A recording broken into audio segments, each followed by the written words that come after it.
The South African Supply Diversity Council is a non-profit company. We were established in 2011. Since then, we've been operating as a corporate-led and driven organization focused on assisting our members, who are major corporations in the country, to drive the inclusion of black businesses more sustainably into their supply chain. A key element of the work that we do is to ensure that corporates are assisted with enabling their procurement environment, rendering it accessible for these black businesses, and then implementing effective supply development solutions that ensures the sustainability and value adding of those relationships that they enter into.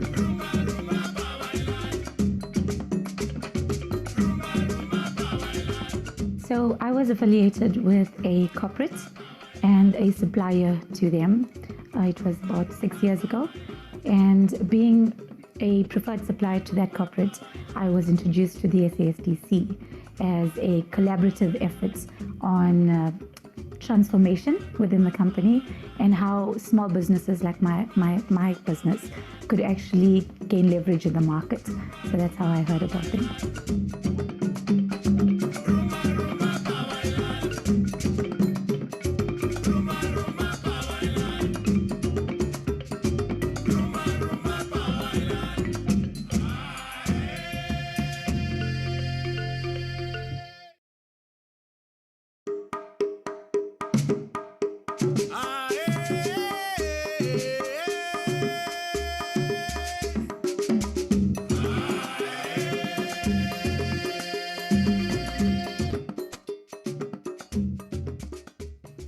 The South African Supply Diversity Council is a non-profit company. We were established in 2011. Since then, we've been operating as a corporate-led and driven organization focused on assisting our members, who are major corporations in the country, to drive the inclusion of black businesses more sustainably into their supply chain. A key element of the work that we do is to ensure that corporates are assisted with enabling their procurement environment, rendering it accessible for these black businesses, and then implementing effective supply development solutions that ensures the sustainability and value adding of those relationships that they enter into.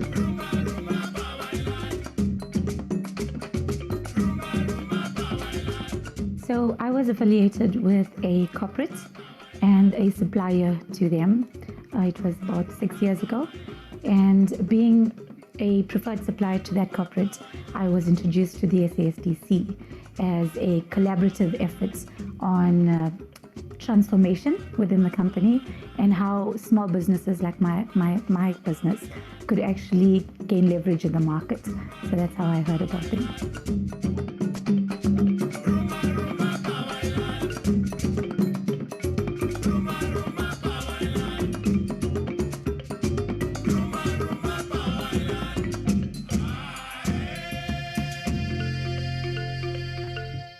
Good afternoon, everyone.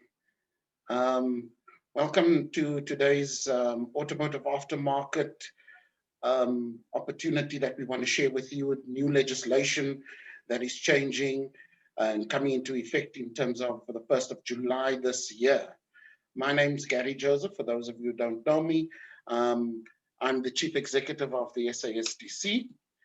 The purpose of today's session is really to explore and to provide you with an opportunity to be exposed to what is happening within this industry and the changes that are pending, what that legislation is intending to achieve, but more importantly, what does that mean to transformation and inclusivity in the South African aftermarket automotive environment? We do have a number of businesses that are part of our ecosystem who are regularly engaging with us and talking about how difficult it is to break through into this space, what the systemic and the infrastructural challenges are that they are experiencing, and how the way in which the industry as a whole impacts on the entire value chain as a result of legacy standards and legacy business practices that really creates the capital intensive requirements within the industry and creates a barrier to entry for emerging and new black players within that marketplace. But there's also a selfish element to it today, because we are consumers as well. And as consumers, um, they say that vehicle costs is a substantive cost to any household. And part of that is the need for us to ensure, especially in Gauteng, that we have a reliable vehicle, that it has been serviced, and that the warranties, guarantees, and the value of our vehicles are upheld.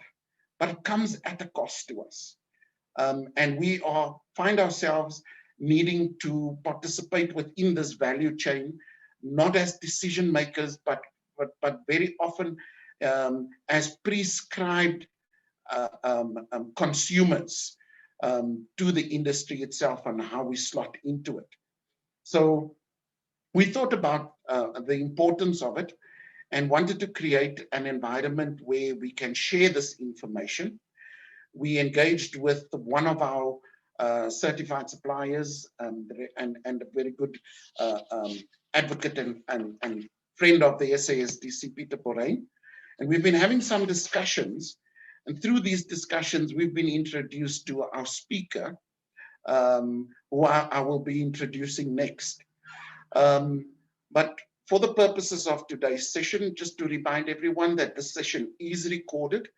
Part of the reason for us recording it is so that we are able to provide access to this recording to US participants, but others that unfortunately could not join us today, because the information that we are sharing is information that we would like to disseminate as far as possible to the benefit of Black businesses in our ecosystems and to everyone that's on the call and that may be watching this for US consumers, and how this is intended to unlock opportunity, both for you to save in terms of your pocket as consumers and for Black businesses within the industry.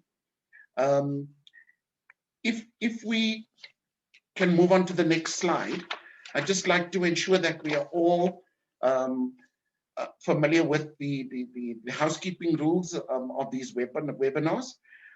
We do have a chat functionality that I'm encouraging you to utilize, to also use the opportunity to network through the chat line with people that are on the call. Feel free to introduce yourself in the chat, and what company you're from and what your value offering is as part of the sharing. You can also use the chat to share your views on any of the content that is going to be covered during the course of today. At the bottom of your screen, you will see the chat icon for you to click on in order to access the chat function, where you can chat with a broader room, and you can also then see what other chats are being loaded by fellow participants and members of the audience. We will be having time for questions and answers at a later stage, at which point the second icon that you can see on the screen for raising your hand will be the means through which we can identify who has a question, and I will then, as the director and the facilitator of the session, provide you with an opportunity. In the event that you have raised your hands at the Q&A element of it, I will then ask you to unmute yourself, and for you to then ask your questions, after which you would then remute yourself, so that we minimize the impact. Now, if you are part of the audience, this has been set up as a webinar. So the only way for you to actually be participating with the audio element and the video element is when you've raised your hands and our coordinators give you the rights to actually participate through the mute. Okay. So that said, If you have any questions that you want to raise, instead of asking it as part of the raise your hand option, you feel free to type it into the Q&A. Some of these questions we would be able to respond to during the course of the session itself. Or what we will do is we will cover it during the Q&A component. Okay. So without, next slide, please. Without further ado, I'd like us to go into the nuts and bolts of today and introduce you to our guest speaker.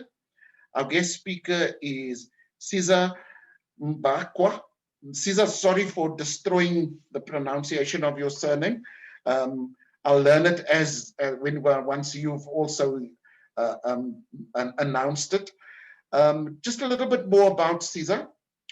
Cesar graduated with a law degree and then followed that with a telecoms policy regulation and management certificate from Wits University. He has held a number of positions in the legal advisory field, and throughout his career spanning over 2 decades has been an advocate for the growth of Black businesses and Black people at a board level for a number of like-minded organizations. So Cesar, you are really a patron or fellow of the SASDC, because that's exactly what we are all about. Cesar is a business owner himself and has vast experience founding a number of advocacy organizations. His vision and journey remains intact to see Black people playing a vital role in the mainstream economy of the automotive industry and therefore the South African economy at large. His long-term vision is to see the South Africans and South African companies manufacturing their own vehicle with a South African brand. That would really be great, which can then be exported to the rest of the world as we see other brands coming into our country. With the influence that Cesar currently has through the networks and the partnerships and the relationships he has established within government and the private sector and other partners, Cesar firmly believes that this is achievable. As an active participant in the BBBE Transformation Committee at National Treasury, he's also an executive committee member of the Right to Repair campaign in South Africa. The steering committee that is responsible for a lot of what will be shared with you today, having raised a lot of the issues that has necessitated the need for the industry to be transformed and for new legislation to come into effect. This journey, by the way, has been a long journey, formally started in 2017 and culminating in the new legislation coming into effect on the 1st of July. As a committee member of the South African Competition Commission, he's also played a role in drafting the Code of Conduct in competing in the automotive sector in South Africa. So with that, we've got an expert, somebody who's walked this journey, that has been instrumental in shaping the legislation, instrumental in identifying what the challenges are in the industry so that the legislation becomes one that speaks to the rights of consumers, while at the same time, through the Right to Repair campaign, removes the barriers, the systemic and institutional barriers that have been preventing new market entrants, particularly Black entrants, into this environment. So with that, Cesar, I'll hand that over to you. Welcome.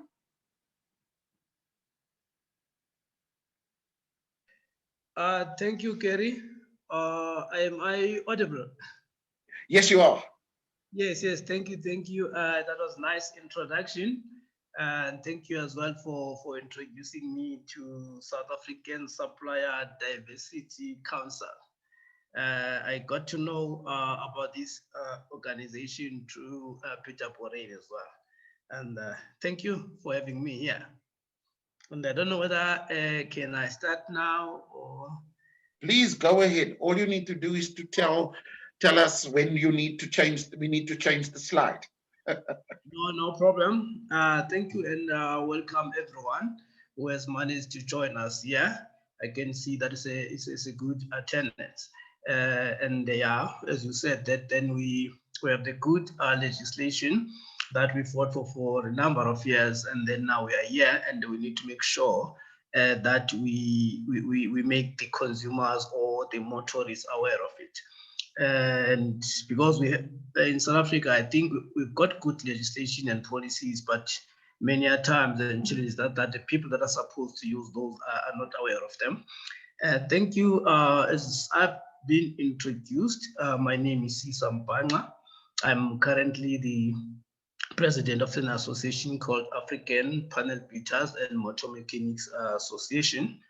In short, we call it APMA or EPMA. It is a non-profit organization that represents the previously and presently disadvantaged artisans in the automotive repair industry.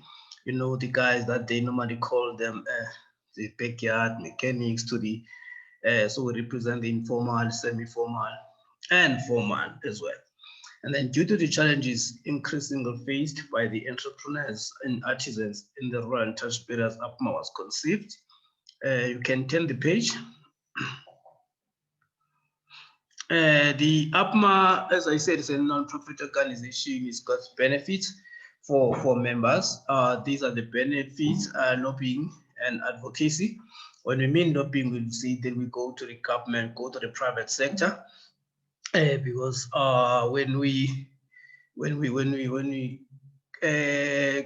came to the industry, we realized that there was only one association that was known, and then we created ours. And then whenever we go into the private sector, into the government, will always be asked if are we part of RMI also. Unfortunately not, for obvious reasons that we we are not sharing the same vision. And then we also do the advocacy. I think, yeah, I wrote the spelling right. I thought the spelling's wrong. We do the advocacy. Part of the advocacy is that we make sure that we lobby for change in terms of the policies and regulations. We also have training and mentoring as part of our benefits, because we realize that not only that the challenge that we have as the SMMEs in the automotive industry is the access to the market, but also our guys, they lack proper training and they need to be mentored, because you know some have not been running businesses. It's just that they had to venture into businesses because of the status of the economy currently. We also offer business advice, legal advice, and we make sure that we have an input in the industry policy formulation, which is I think why we're here today. And then slide again. Yeah, I think that's where we are. The reason we are having this webinar today. APMA, as I already mentioned what it stands for. In 2014, APMA launched a complaint at the Competition Commission for independent workshops to be allowed to service and repair in warranty vehicles without consumers losing manufacturer's warranty. We carry on, everyone, what we have realized is that when we came into the industry, as I said, that there were some associations as well that were there. We realized that then when the most or all the previous disadvantaged individuals, or to say independent workshops, were not benefiting from the insurance work, which is the cars that are in warranty. And this was not only, or up until today, it's gonna change in a month's time now. It's not, doesn't only affect the individual consumers, but it also affects the fleets, like the government fleets. And our government will always, auditors come out and say that the guys in the townships or wherever, they must start their own businesses in order to create jobs.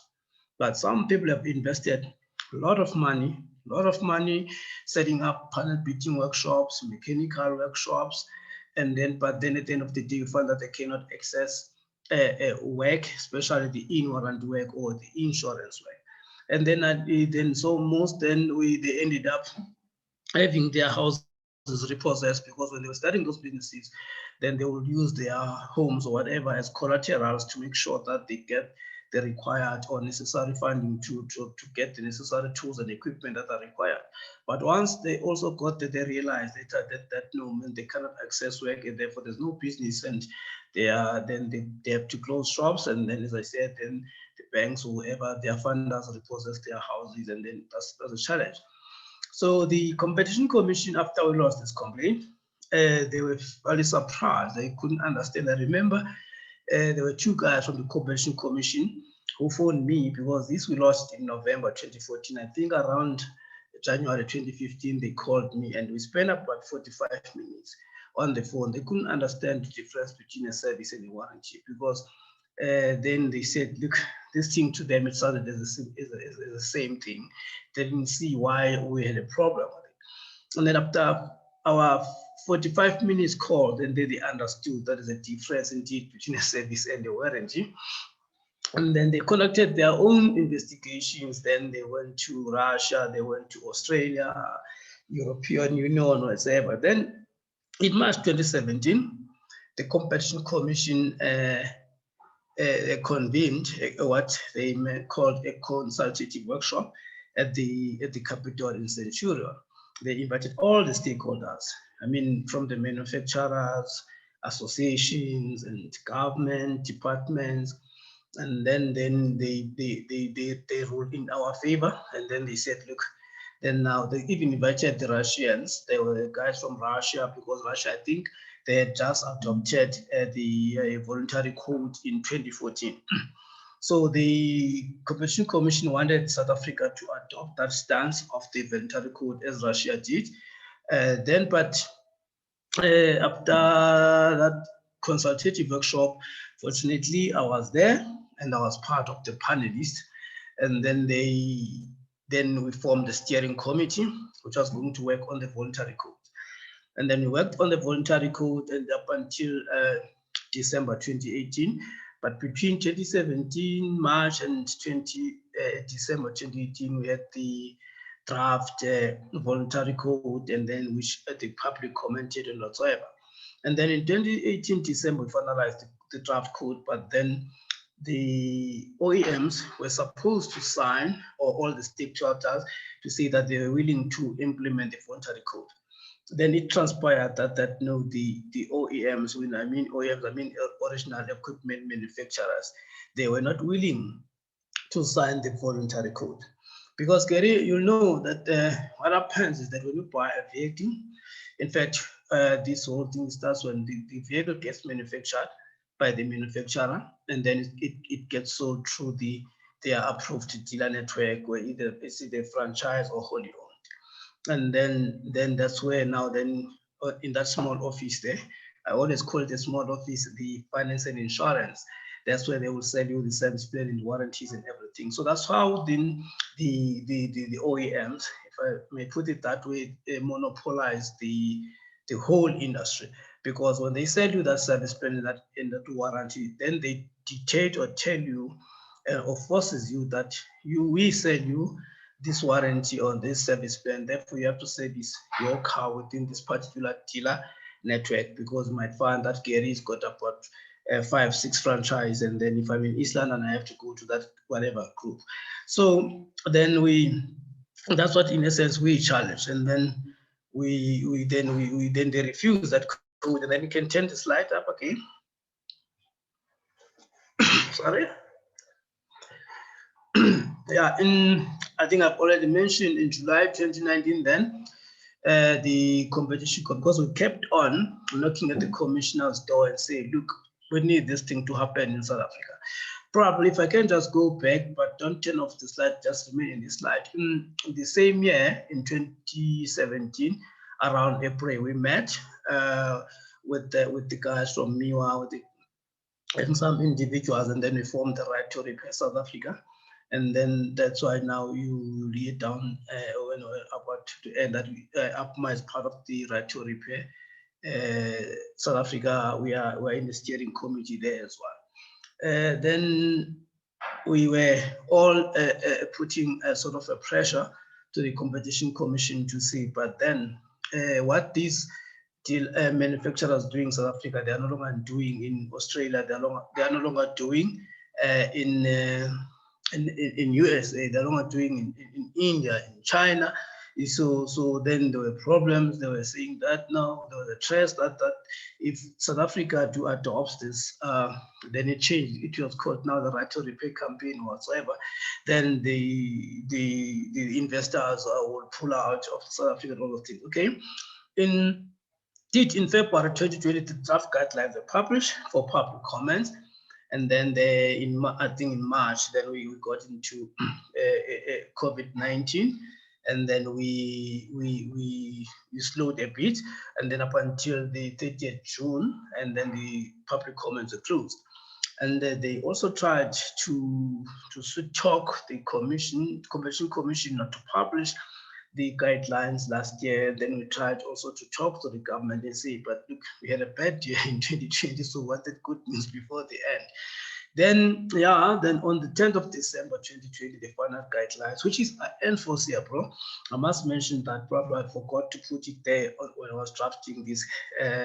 Grace will tell I was in and out, I've been hectic, and then I just had to do this presentation within last minutes. But then these guidelines that we are talking about today, they're not just guidelines. Remember, I said that the first stance was that we wanted to do the voluntary code. But then when the OEMs rejected the voluntary code, and then the Convention Commission had to use their power to come up with the enforceable guidelines, which means that whatever that is in those guidelines, if they are not implementing it, then the Convention Commission will reserve the right to prosecute through the Convention Tribunal or whatever platform they decide to choose. Now, this simple means from the 1st of July, you as the motorist or consumers, you will be able to service and repair your warranty vehicle without using manufacturer's warranty. You will recall up until today, if you've got a vehicle that is still in warranty, then you, as I said, you are compelled and forced to use the dealer networks or approved dealers by the OEMs. So if you dare do that, do not do that. You take your car to CISA to service or repair your vehicle, and then at a later stage, I'd like to make an example of a service, because service is just an oil change, oil plugs and whatsoever. And then what happens is that now you service that vehicle with CISA, and then maybe a month or 2-3 months, it gets an engine problem. And then if you take it to the dealership, then they'll say, no, but we cannot honor the warranty because you serviced that car out of our dealer network. So then that now is coming to an end. You will be able to service your in-one vehicle with CISA, but if you experience any engine problems, if your vehicle is still in warranty, you can still go back to the dealership and then be able to say to them that, but this car is still under warranty, you have to fix this problem. I think one of the things that I need to mention here is that people have been hooked or robbed for years. The guys have always been told that the car is in warranty. The only thing that is under warranty inside the vehicle is an engine and the gearbox. That's it. But if it happens that you get involved into an accident, whether minor or what, and then your car then gets affected with a fender, then you go and change the fender on the panel beating shop that is not approved by the OEMs. And then you go now and service your vehicle with the dealerships. They were rejecting it and they were canceling your warranty and say to you that, but then you were involved in an accident and you have repaired your car with someone that is not part of the dealer network. Or you go and change your brake shoes, brake pads, or brake discs with CISA. And then you take your car for service and then they say you know, but your warranty is voided because you chose to take your car to CISA to repair your brake pads and whatsoever. Something that is not even under warranty. So that's how this system has been pathetic and unfavorable. And it has been just pure monopoly, making sure that it excludes number of SMMEs out there. Then can you turn the slide on? Yeah, as I already said, APMA is a member of the Right to Repair South Africa. We say right to repair Oh, yeah, I was supposed to say that. Right to repair, Granny, is right to repair is equal to right to choose. In fact, right to choose is equal to right to repair. Yeah, basically, that's what is in there.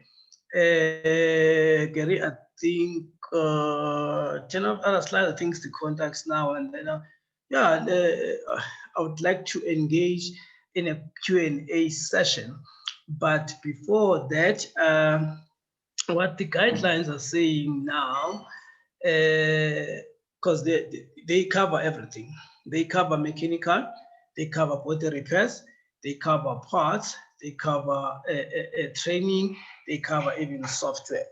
So on the, and I think I've mentioned much in terms of the servicing and the mechanical, but on the body repair as well, as I said, that whole problem starts in that small office within the dealer network where they call it FNI, finance and insurance. And you will get an insurance company that is going to insure your vehicle there. Then what has been happening is that if my car is involved in an accident, and then the insurance company will tell me, will dictate to me where must I take my car, in which workshop, and then the issues of approvals by the OEMs as well. And then the issue of the panel in the insurance companies as well. What normally happens is that the insurance companies will, or individuals will apply into insurance companies to get into their database or the panel. Then they will tell you that no, we've got 150 for these 3 years, so therefore you can't get into the panel. So they will also detect to you where to take your car. Maybe you're staying in Soweto, for example, your car is involved in an accident, and then they'll take your car out of your consent to Centurion. I'm just making an example here. Then that thing now is coming to an end. Now the owners now is going to ship from the insurers to the consumers or the motorists. That is why I'm saying the right to choose is equal to right to repair. But as Gary has mentioned earlier on, that we need to make this important legislation. I don't know, we need to spread the word. We need to make people aware of it, because if we don't do that, the status quo is going to remain the same. People are still gonna go to dealerships as opposed to the independent workshops. I think let me stop there for now, Gary, and then I will engage the question and also explain some of the things as we go. Thank you. Thanks, Cesar. Just something from my side, you know, if we have a look at the changes, it's very much consumer focused, for the consumer to have the right of choice. But the knock-on effect of that is likely, as you say, the right to repair. And that right to repair then creates these opportunities for members of your organization and others. Where do you see the biggest impact of this change in the entire value chain for the aftermarket industry?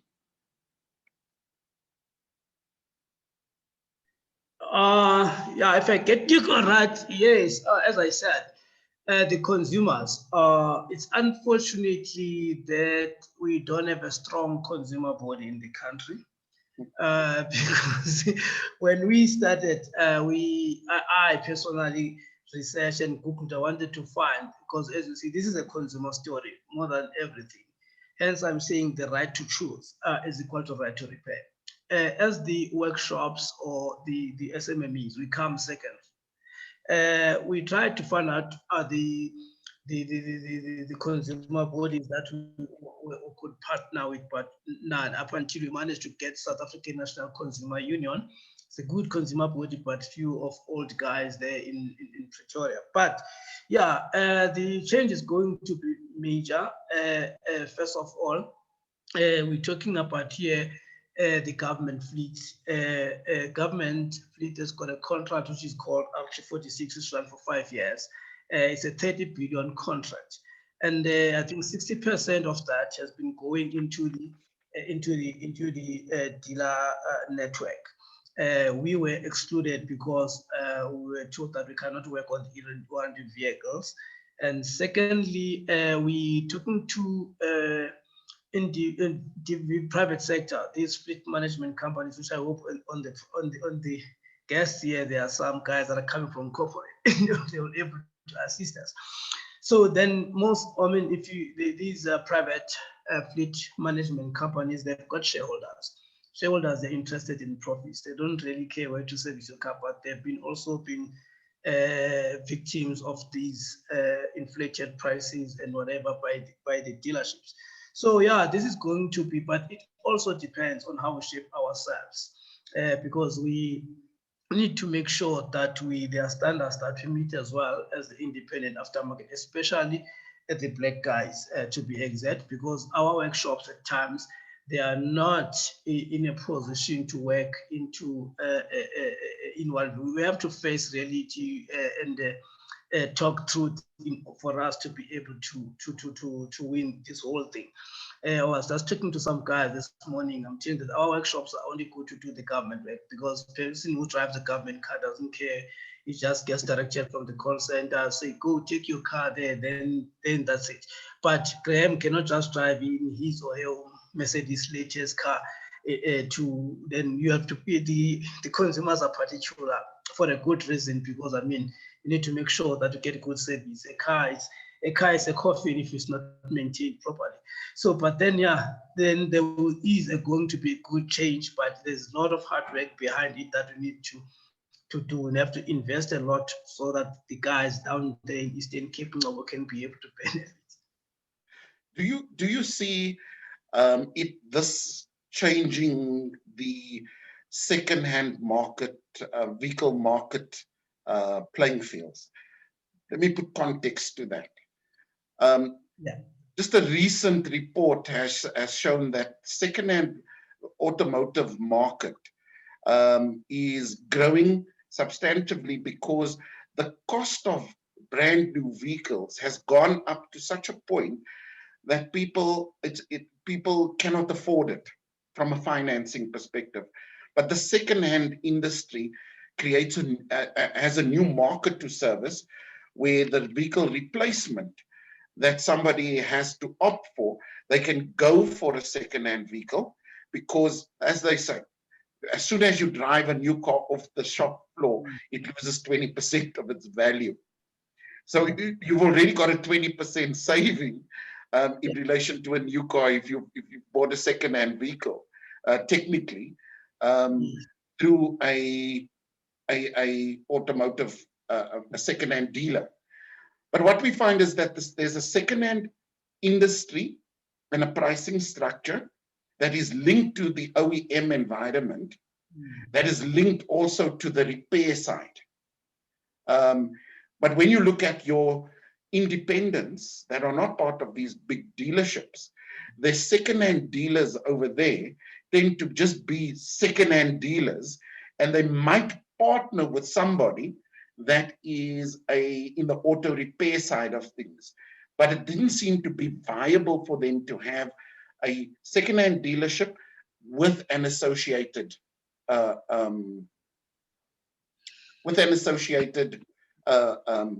auto repair partner or part of an extension. Do you think this is going to perhaps change that playing field, and that we'll start seeing more sizable and viable second-hand dealerships in the townships? Yeah, most definitely. But we need to be mindful of the fact that this whole thing normally starts after the sale of the vehicle. And once I keep on saying that the whole thing is controlled in that finance and insurance. Currently, these are second-hand car dealerships, of which that I know of. Then they also sell you same warranties and same service plan from same companies. So, and they price those warranties and service plans at the value of the dealerships. That's why you will see the guy that buying a second-hand vehicle, but is still servicing to the dealerships, because then they are using. So then these guidelines are going to make a change, because now the guidelines are saying the dealerships must now advise, whether it's a new or a second-hand car dealership, must advise the consumer when he or she buys a vehicle that you've got the right to go out and shop or get a warranty or a service plan of your choice.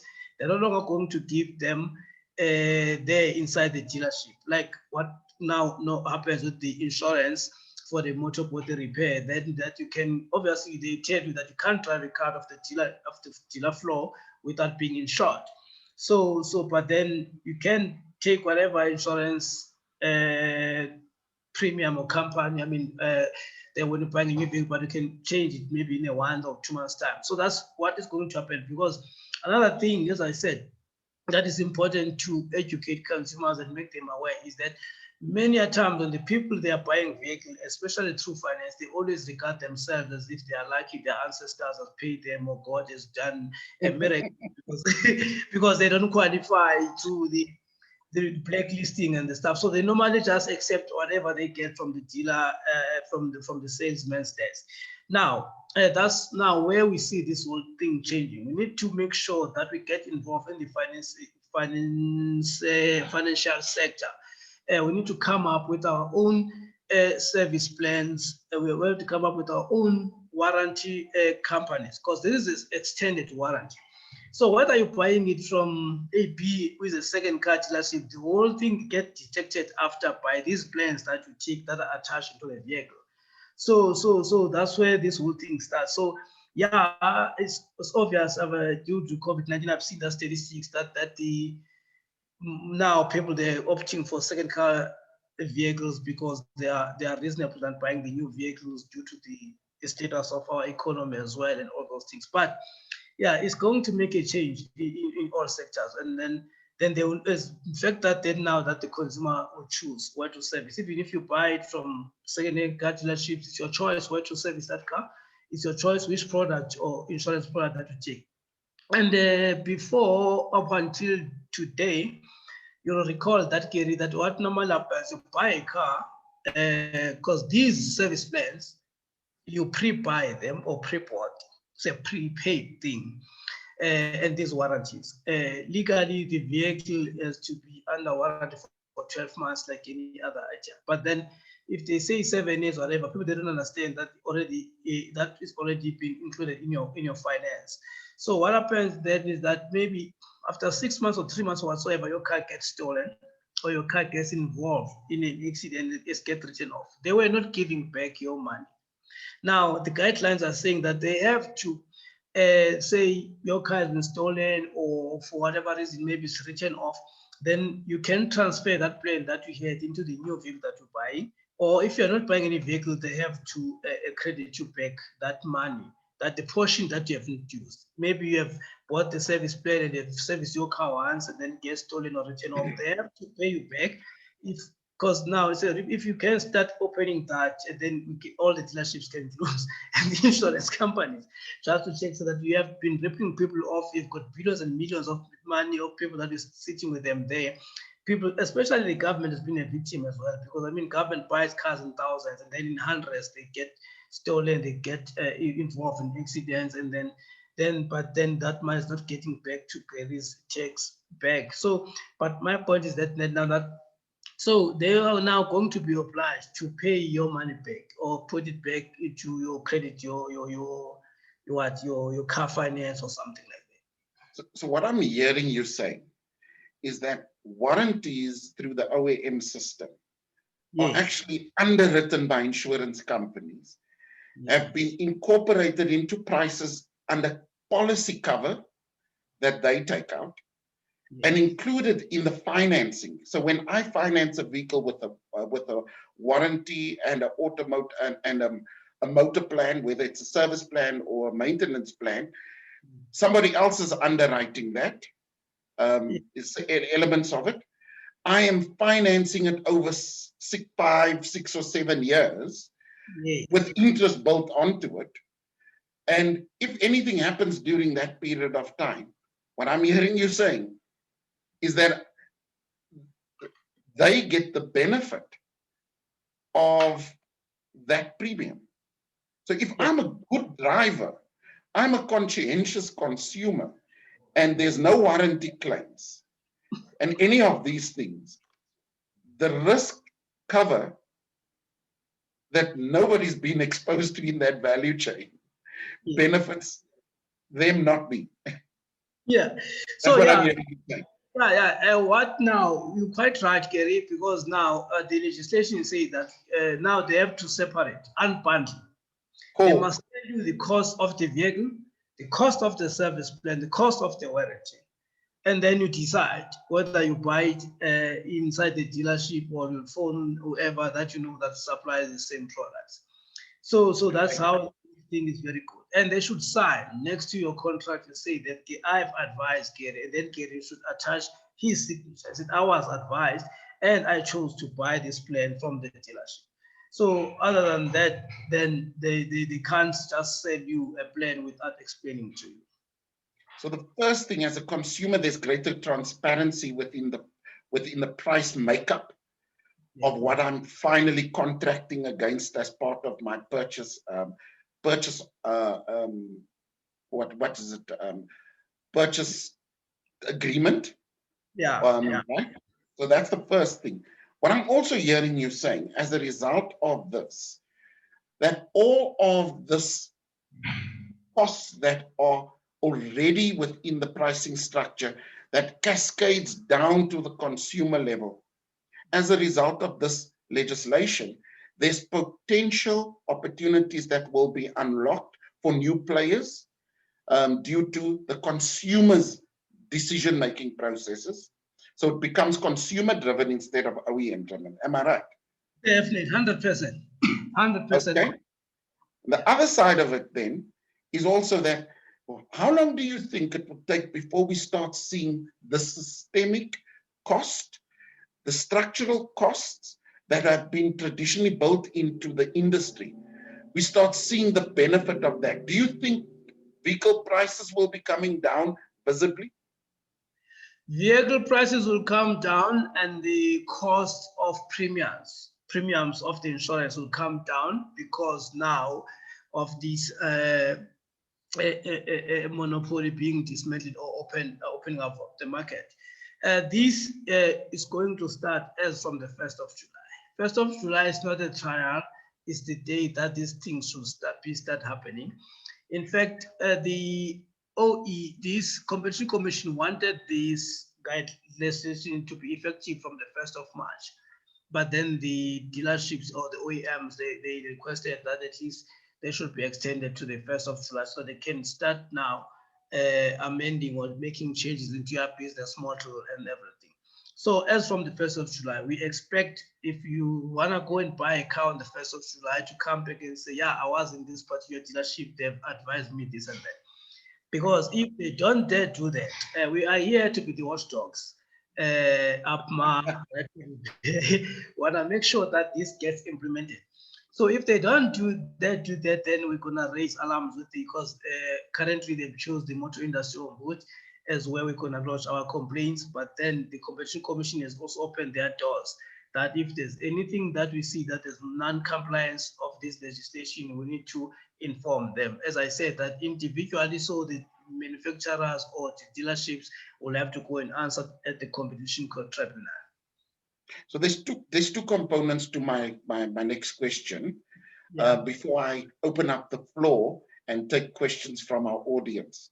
Sure. The first thing linked to it is the oversight. You've mentioned that there's an oversight over there, function under the Competitions Commission. And is it safe for me to say that that as a player that's been instrumental through your organizations, through your partners and your colleagues to drive this change, and your current participation in the steering committee, from an oversight role, that there's continuity, so that on your part or your organization's part, so that we ensure that what was fought for and that the intention actually materializes, because we usually fall short on these things. So that's the first thing. The second thing is nobody likes to lose money.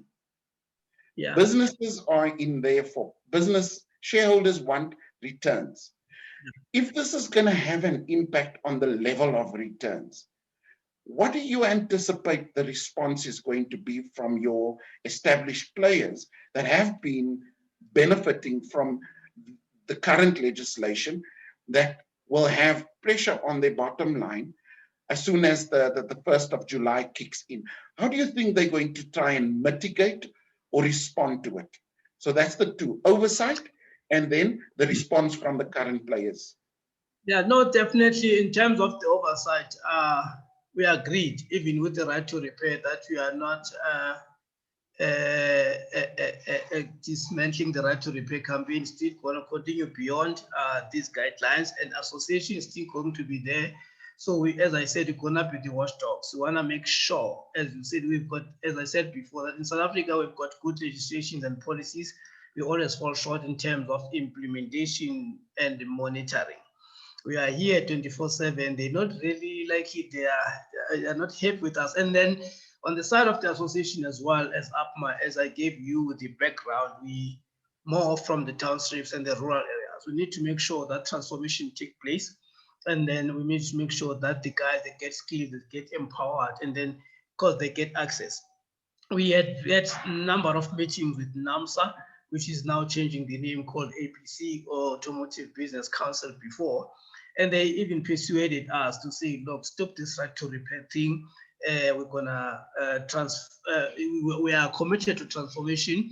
They even, when they were pledging 6 billion or 4 billion, started 3 billion, 4 billion, then 6 billion. They said, look, you can see that we are committed to transformation, but this right to repair thing, we're not gonna accept it. I said to them, look, transformation without access is meaningless, because what's the point of having a state-of-the-art workshop whereas you don't have access to work? So yeah, we're gonna make sure that we are here, we're there, and we are backed up by well-experienced legal team that they know the competition, all these kind of commercial transactions. And then the second one was the what do you recall, the intake. Yeah? What was it? Anticipated response from your players, Oh, current players. I think it's not going to be easy. It needs me, Gary, and other guys, especially that are advocating for transformation to country, to come together to do this sort of collaboration. Because I've already seen then the other guys that on the other side of the fence, they are also lobbying. They are still, they haven't given up. They are still trying to misinterpret the legislation and confuse the corporates. But then we are getting positive response in some of, as I said, some fleet management companies, that they cannot wait to see this guidelines starting, because even some of the dealers, because this doesn't only help the SMMEs, but some of the guys that are the franchisees of these OEMs, they are complaining about the standards and the monies that they get required by these OEMs. So it's a mixed feeling, but yeah, when we start, there's that element of mistrust and confusion, but within 6 to 12 months, I think we hope that things at least will start settle down, people will start understand, because they always associate the independence with poor quality, of which they are wrong, you know what I'm saying? Because, and one thing that is good about this, Gary, it cuts across all racial lines, because it talks about whether you are white, whether you are black or Indian, colored, whatever you are. If you are an independent workshop, you have been deprived in terms of working in an in-warranty vehicle. At least we are common on that. But there's though then we just see that now some of these guys, then they will just prefer a certain color to say, okay, it's fine, we accept these guidelines, but then we're gonna use this particular racial group to service or whatever our cars. And then the security of APMA and SASTEC to make sure then that all these vehicles and everything are compliant with you. So yeah, we've got a lot of activity. Great stuff. I'm gonna before I open the floor and ask for any questions from the attendees, we've got a couple of questions. Nina, I see you busy. Nina's question reads as follows: Mr. Mr. Can you help me with the pronunciation? Mbanga. Mbanga. Okay, I'm going to practice. Don't worry, we're going to still be interacting a lot, so I'm going to practice. But she says, thanks for your fruitful presentation. My question is, how are we getting the backyard mechanics you referred to earlier qualified, as they have the skill, and what they are short of is actual certification? I suppose under APMA, that's something that you guys are focused on. Yes, definitely. We do that. We've got the process where we call RPL, recognition of prior learning. We partnered with Cars. There's a guy called Isaac Bosherman who's been in this producing a lot of artisans around South Africa. So if he or she knows anyone or got a couple of guys that they need that, then and they just need certification, then the process starts from the RPL, and then they assess the gaps. Then if there are any gaps, and then they offer them proper training, and then they book for them at the trade test center. Cars, Isaac Boshomani, he's got also his own trade test center. So yeah, that's how the process falls. So it's right. Easy. And then from there, we don't just want to accredit them because they're in the townships as he says, but then we need to also make sure that they get the workshops, proper workshops, so that they can be able to get business. Because if they can't be accredited and get their trade certificate, but still if they don't have the premises, they normally call state-of-the-art workshops, they're still not gonna get work, you know what I'm saying? So right. We're working on that, we're definitely going to be having further conversations as the SASDC and APMA to look at how we can collaborate within that space. There is something that I'll share a bit more of it later on that we are looking at. Is there anybody, anybody in the audience that would like to pose a question, please raise your hand so that I can see that you would like to ask a question. Otherwise, I'm going to move to the next question that was in the chat. Okay. So in the chat, Zakes asked the question. Yeah. Are cars on motor plans included? If yes, who pays the mechanic? Come again?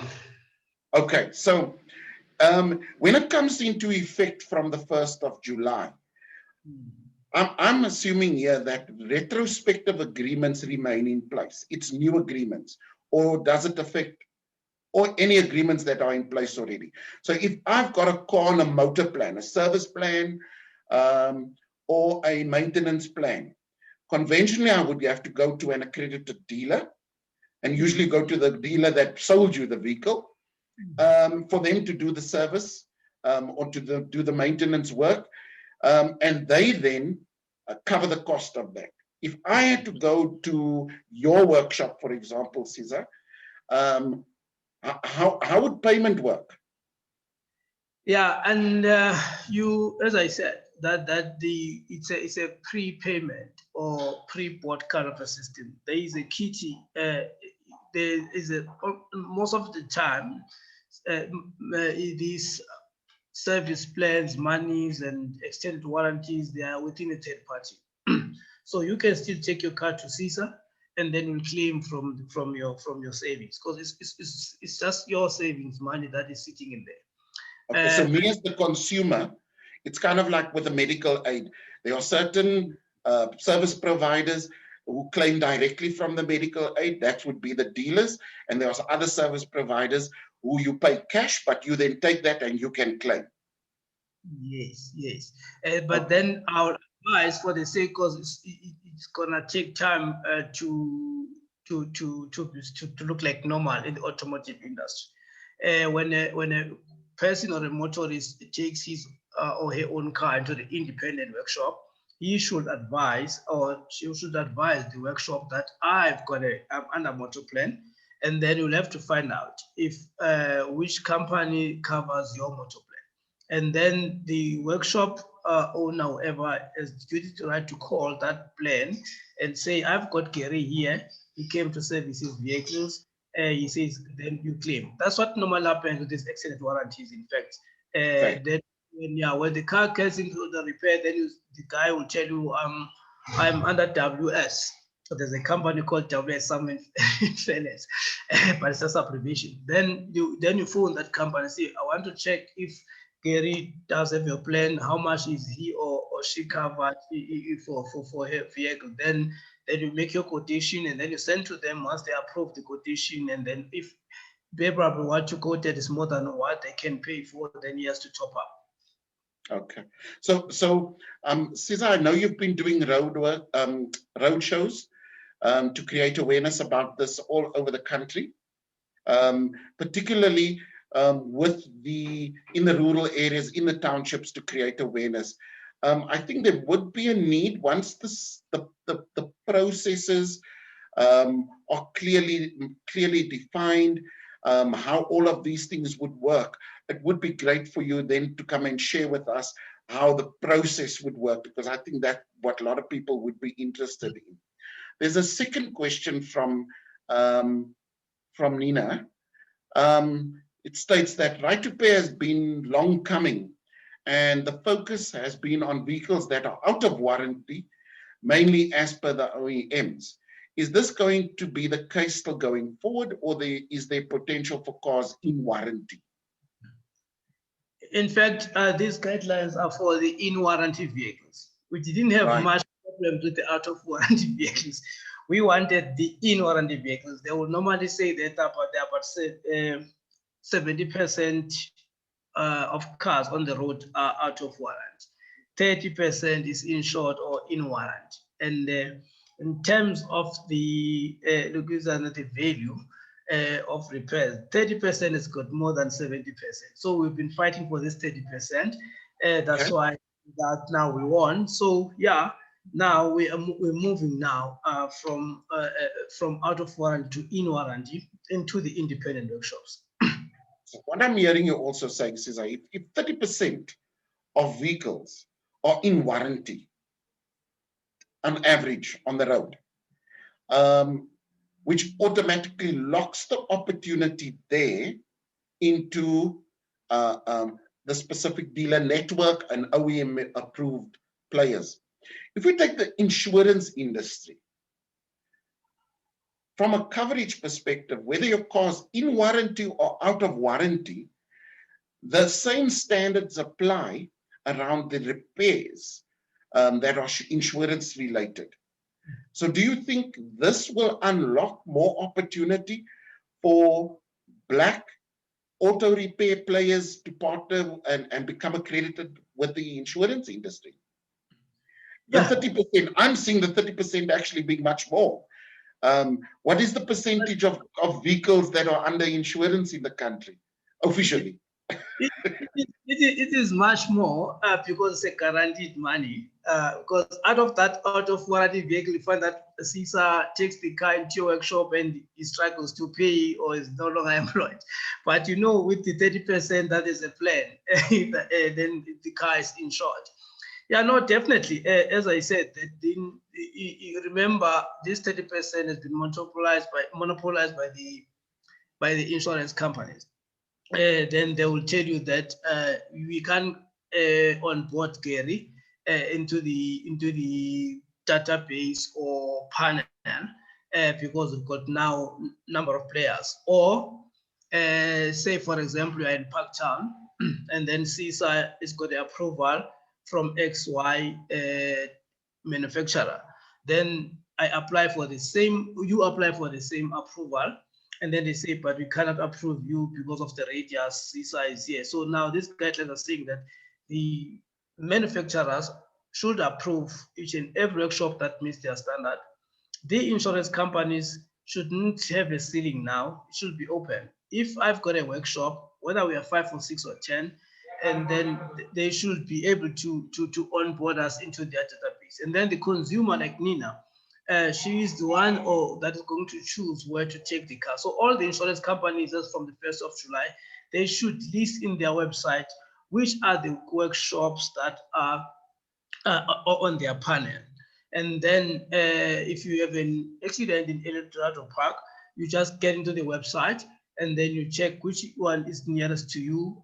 So they would probably are insured with whatever Santam or whatever thing, and then you check which ones on the panel that are closer to you, or you phone your friend. You want to support him or her. Say, hey man, I know you've got a panel shop, and then I'm insured with XYZ insurance company. Are you in their panel? If says yes, then you say, okay, I'm taking my car to you. So the car now, before they will pull out the car and send it to the workshop of their choice. Now the owner's shifting to the consumers now.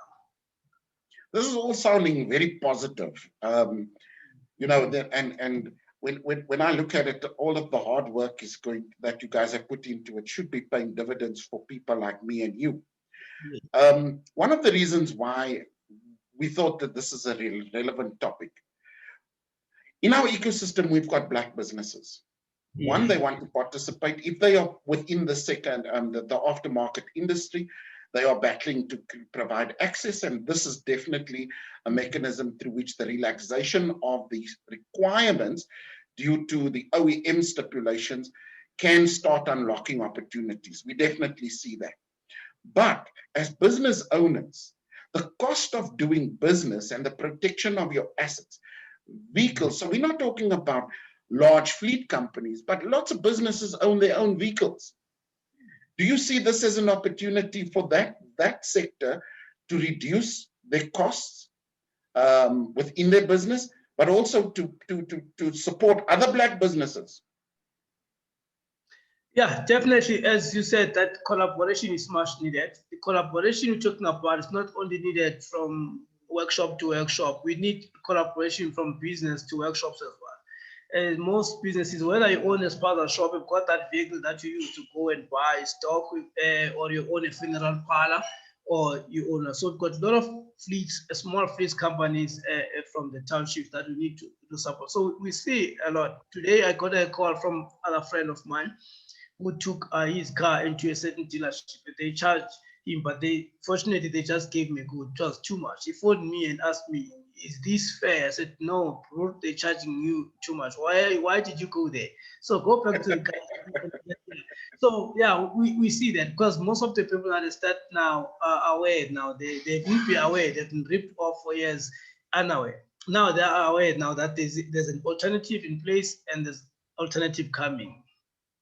But there's another component linked to this, if I'm not mistaken. OEMs tie warranties to OEM branded spares that are sold through the OEM controlled dealership and distribution network. There's these, what do we call them, generics, or I don't want to call it gray products, but you know what I'm talking about. The type of product that it's actually what the OEM is getting from the same factory that is now being sold through your spares shops at 50%, sometimes 75% less than what the OEMs charge. Do you see that also as a cost saving that consumers can expect within the choices that they exercise, so that when they go to different dealers, to auto repair companies or businesses, that they can expect those savings to come through? Most definitely. Most definitely. I mean, there's a company here in South Africa, it manufactures filters locally. And when you go to these independent spares workshops, you get a filter at about 200 rands. But if you go to these dealerships, you get the same filter at 1,000 rand and 1.5. So, but it's just that it's branded differently. But we know that it's coming from the same factory. And in fact, the manufacturers, even if you go to China, those that have been in China or wherever, they don't have their own manufacturing. So there are different component and manufacturers. Same component manufacturers, they supply the dealerships or the OEMs. They also supply the independent spares workshops. But we are also aware that there are those pirated parts in one. So that's why now what you're doing we're busy with. We wanna also have in all our websites, Apma websites, Right to Repair websites, Miwa websites, to make sure that we have a list of motor spares, we have a list of reputable workshops, so that we also don't burn our fingers, because they will, as much as this thing is good, but then they're also going to be most of guys that they come on board just to take chances. So we need to protect that space, not only for us, for the consumers as well. So that's the exercise that we do. As much as the insurance companies have to list in on their websites the approved workshops or repairers, we should also get into that exercise. Maybe on the SADC website, then if when we collaborate, you can be able to advise the consumers if you see this. But that's why now, as APMA, we're working on the one brand that we have to trade with it national. That's on APMA thing, that because if Caesar's got a workshop in Gauteng, and then Gary in Northwest, and then Brian, Sipho, whoever, it's gonna confuse customers, and it's gonna give us a lot of work. We're not going to be able to rally or mobilize consumers. So we have to mobilize consumers, and after one or two brands. So say, if you see this particular brand in Alwa North, you must know that you can service your in-one vehicle. If you see this particular brand in Kimberley, then Northern Cape, you must aware that you can be able to repair your vehicle there. So because we know it's a fact. I mean, if you go to most of these independent aftermarket, especially for sensors, most of these independent spares workshops are very bad in terms of sensors. You buy the sensor, they will never work in your vehicle. So we need to try and make sure that we are accredited and approve certain spares workshop and say, but then you can buy in there. And the workshops, we must also make sure that all the workshops that are part of APMA, part of the Right to Repair whatsoever, they are really insured for unforeseen circumstances, because that's where the dealerships and the OEMs are capitalizing.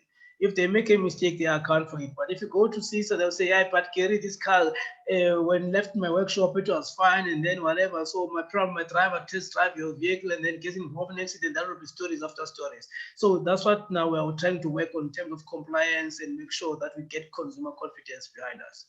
So I think what's going to be very important is around the ethics and around adhering to the standards, and the self-regulation of players within the industry to ensure transparency, ethical behavior, and not to create a market for pirate parts that the consumer ends up financing. When it's not legitimate, it actually does more harm to the industry. So there's a lot of work for you guys there, Cesar, that's going to have to be done with you and your members. Information is going to be key. I'm going to ask the audience, is there anybody in the audience that would want to ask a question live? Please raise your hand. Otherwise, Nina's keeping it coming. There's a question from Nina, which basically relates to the fact that there's an obligation on the part of the finance and insurance role players at the time of you contracting to advise you as the customer where you can take the vehicle to be serviced as a repairer of your choice. What is the risk that should be highlighted during those discussions?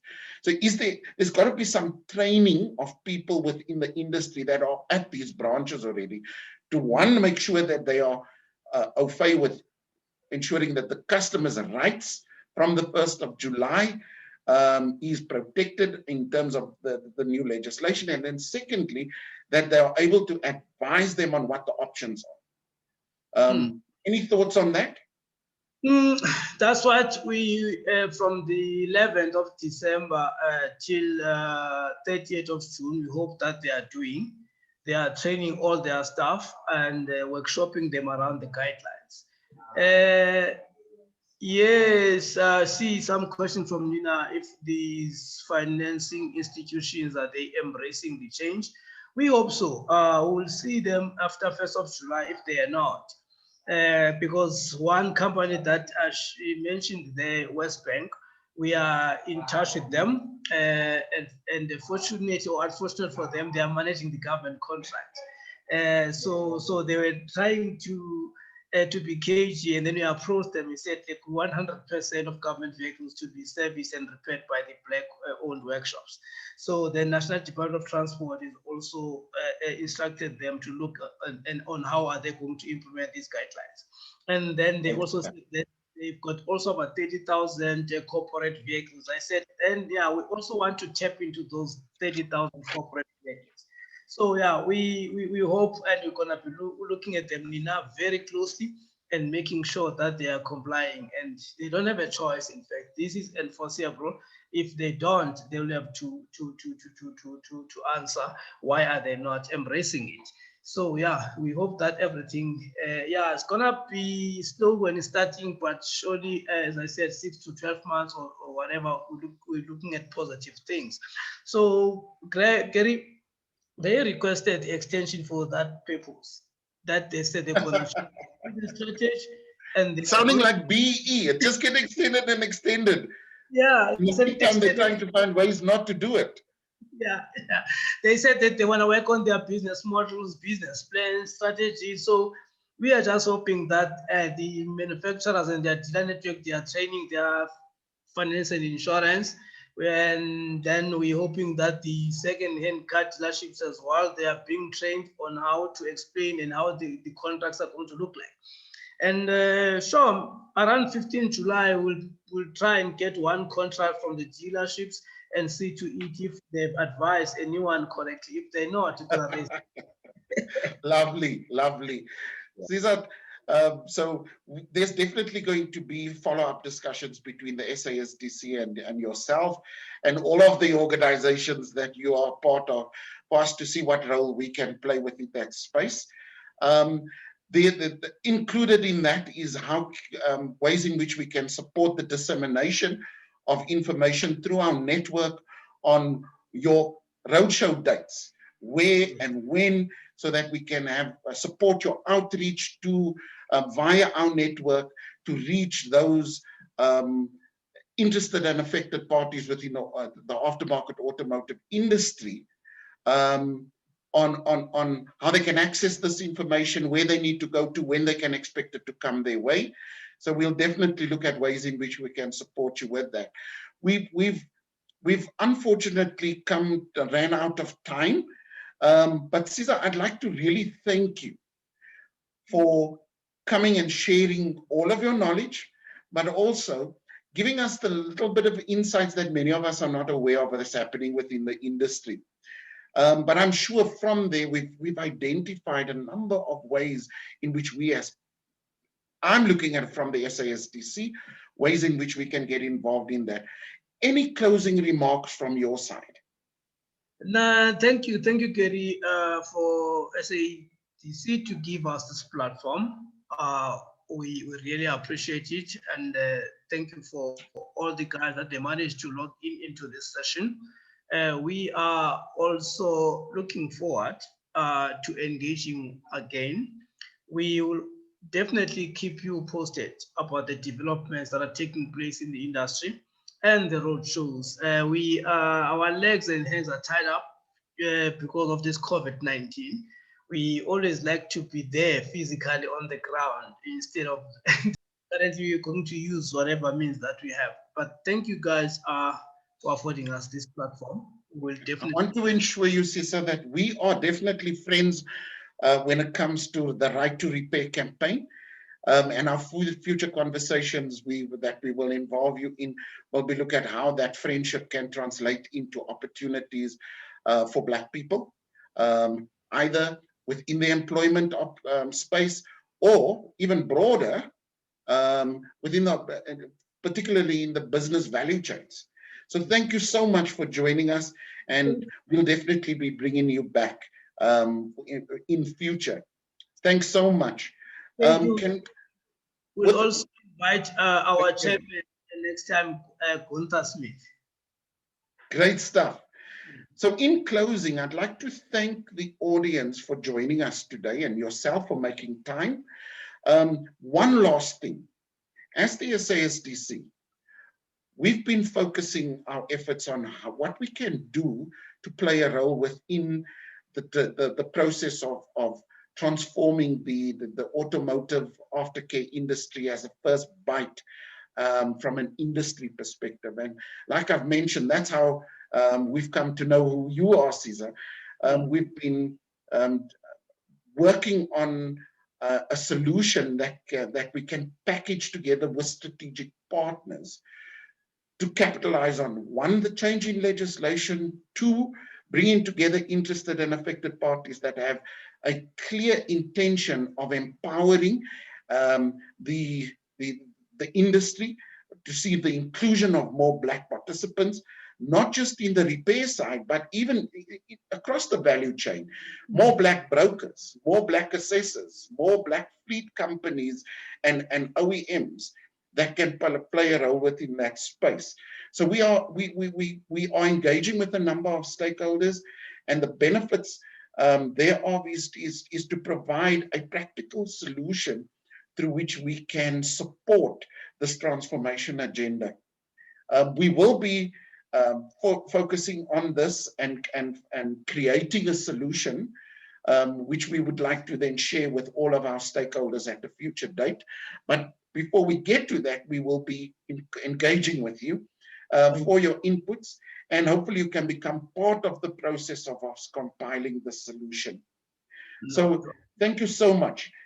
When I have a look at it, in closing to our audience, when I have a look at this, one of the reasons why we wanted this conversation to take place, I've mentioned the consumer angle, but we're really seeing the opportunity here for you as business owners, Black business owners, to capitalize on this by reducing the cost exposure that you find yourself in as you for your vehicles, to see the opportunity on how it can save you money.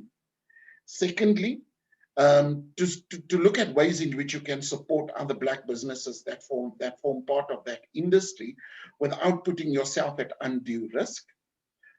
And then lastly, to see what new opportunities this may allow you as a business to play within that value chain.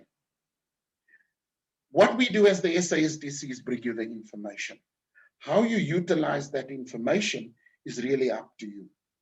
And I do believe that this was a very valuable conversation at a variety of different levels. And the ball is up to you now on how you want to utilize it. We will be continuing over time to share more information on what's happening within this space. And we encourage you to share with your colleagues, with your friends, the link to the session to get them informed as well. Because only through a more conscientious consumer base, only through a more conscientious Black business ecosystem can we proactively drive the transformation that we want to see, that everybody can benefit from. So I'd like to thank my team for putting this together. I'd like to thank Peter Borain for his insights and for creating these links. And I'd like to thank you as the audience for joining us today. With that, thank you so much. Enjoy the rest of your day and goodbye. Thank you.